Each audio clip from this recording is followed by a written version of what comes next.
So that right there, that successful starting up of my lawnmower and getting it to run right, that's the culmination of a lot of research, a lot of watching YouTube videos, a lot of troubleshooting, talking to my dealer, doing a lot of different things to finally find success with a carburetor problem that I've been having on my Toro Super Recycler for quite a while.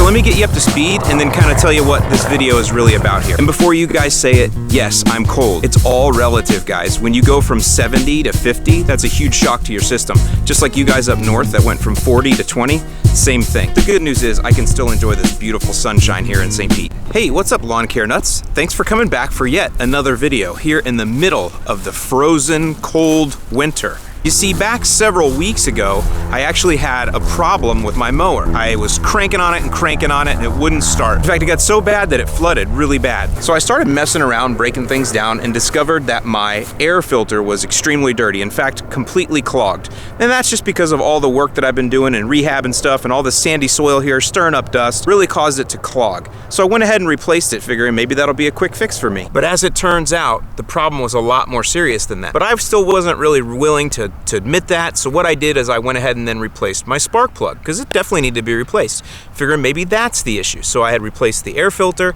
and the spark plug, started her up thinking I'm good. Then I went ahead and mowed the lawn and realized, nope, that's not the problem. I still had major flooding in my carb. I mean major. So I decided to make a positive out of it, because any time that I can take something apart and start doing a little bit of wrenching, that's fun. Because as you guys know, I make my living on the internet, all computers, all the time. So when I can get my hands dirty, it really brings out the best in me. So that's what I did. I broke the carb down, and I did find out what the problem was, and it's right here. See that white thing? That's called the float. Now that float somehow had gotten full of gasoline. And when it gets full of gasoline, it's not gonna float. Therefore, it's not gonna be able to do its job. So gasoline can't get in it unless there's a hole. But a lot of people will tell me that it's due to the fact. So a lot of people will tell me that these people have no respect for me doing my vlog here. Freaking tourists. And if a float can't float, then the bowl's gonna fill up with too much gas, it's gonna flood the engine, and it's gonna leak out somewhere. And that's what kept happening to me.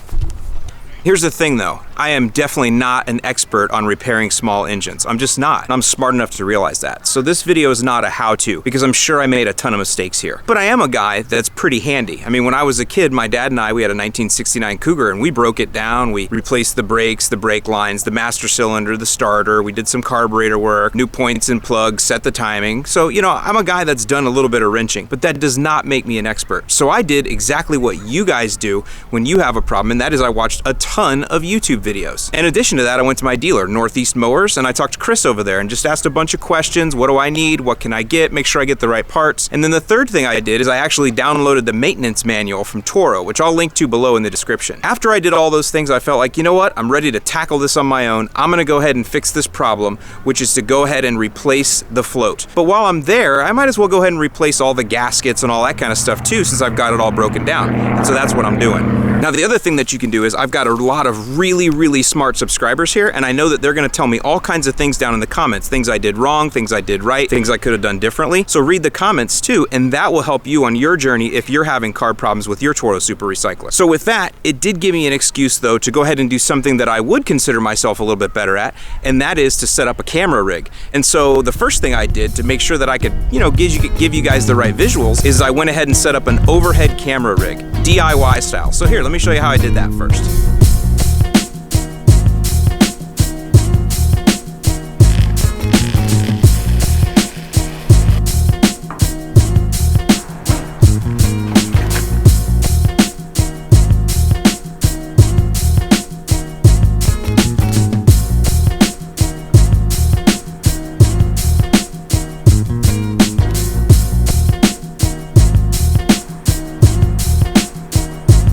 Alright, so once the rig was set up, I got my gasket kit here, $14.99 from my dealer. Yep, only $15. Lined up the new pieces on the right and the old pieces on the left, straight across. That way I make sure I didn't forget anything during the process. Next, I had to glove up because I gotta protect these hands. And then I take some carb cleaner and just soak this puppy down. Now, one of the gaskets had actually kind of molded or, I don't know, melted onto the metal here. So I used a flathead screwdriver, being careful not to mar into the metal, but to scrape that off. Probably a wire brush would have been better. Then I went ahead and just soaked it down. Just soaked her down real good with carb cleaner. Also went ahead and sprayed carb cleaner in the bowl. Now you'll notice there's a nut on the bottom of the bowl I haven't removed yet. I had to hit that with some WD-40 to loosen it up, and it's sitting right now. Went ahead and took a paper clip. I saw this online, shoved it in all the holes, made sure I got all the dirt out. Then I got the force sprayer and sprayed that in all the holes. And now here I'm gonna go ahead and really work hard and get that bowl nut off of there, because there's a gasket that needs to be replaced. So there's the cleaned carb all ready to go. Now a lot of people say take your compressor and blow all the caverns out. Well, I don't have a compressor, but I've got a really nice echo blower. So that was what took the place of me blowing things out with a compressor, was using my blower. Anytime I can start up a power tool, it's a lot of fun for me.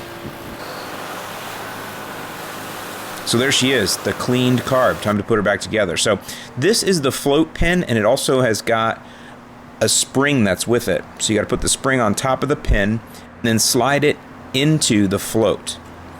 And this is really what I needed to repair right here, because I believe that the old float getting filled up damaged the old spring.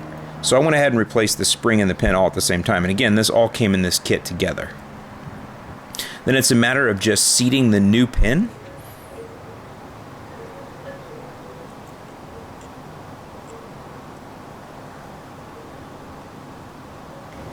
And there's a pin here that holds the float onto the actual carburetor itself, and you'll see that allows it to move freely up and down. Again, floating like a float should do.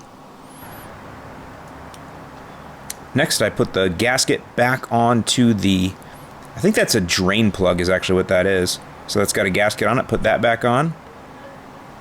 The bowl itself has a gasket that goes between the main housing of the carburetor and the bowl itself. I wanted to make sure that that's seated properly. I was real careful here. And then the bowl nut itself, it's also got a gasket on it. You put that back on. Now, you don't want to wrench this down too tight, but you definitely need to give it a little bit of a tug there. And there we go. She's all put back together. Now it's time to put her back on the mower. Now I went ahead and cleaned everything up that goes all the way into the rest of the motor here. A little bit of dirt and stuff. So now that's a gasket right there that goes, and then this is a heat shield that I'm cleaning right here. So it goes gasket, heat shield, and there's another gasket. Really, this is all about taking things apart and putting them back together the exact same way. Then the carburetor goes on, and then you got to start messing with the linkage. And really, to me, this is the biggest pain in the rear end, is the linkage. Now, fortunately, I was able to remember where each piece went. There's like 3 kind of linkage pieces, or 3 apparati, I guess would be the term. They're not that difficult. It's just a little bit of finagling. And then there's this last gasket here, which is actually a spacer, I think. I think it's a gasket too, but it's really more like a spacer. Put that on. Put your outer housing on. Tighten down the nuts. Oh, by the way, I forgot. I did put the fuel line back on at some point in here. I don't think I filmed it. Anyway, put your air cleaner on. Bam. Time to start up. Success.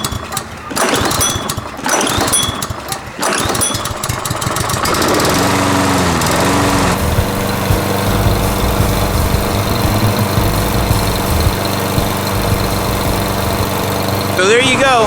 Took a little bit of time, but finally got it. A successful carb rebuild. So there you go, guys. We're all done with this one. Leave your questions and comments below. Love to start a discussion to help others. I know this wasn't the most detailed video ever, and again, it's because I'm not an expert on it. So I pretty much just filmed what I did. Leave some comments below, and that'll help others that come along here that need to rebuild their Toro Super Recycler carburetor as well. And as always, I'm Alan Hain, the Lawn Care Nut. Thanks for watching, and I will see you in the lawn.